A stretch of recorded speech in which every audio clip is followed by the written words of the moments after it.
My name is Phoebe Hoskins and I studied A-levels at Cardiff and Vale College. My A-levels were classics, politics and French. I chose to study at CAVC because I wanted more freedom for myself, and I found it quite liberating that the college offers more personal studying styles and learning styles.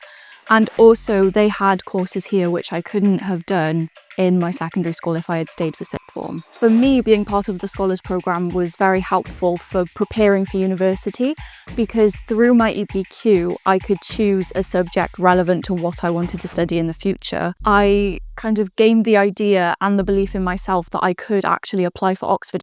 The college allowed me to grow more personally because of the freedom and also the trust that the college puts in us as individuals. My plan for the future is to study for history of art, and ultimately I'd like to do my master's degree in art restoration so that I can work in a museum. You will ultimately end up happier and more successful if you choose something that really truly makes you feel a lot of passion.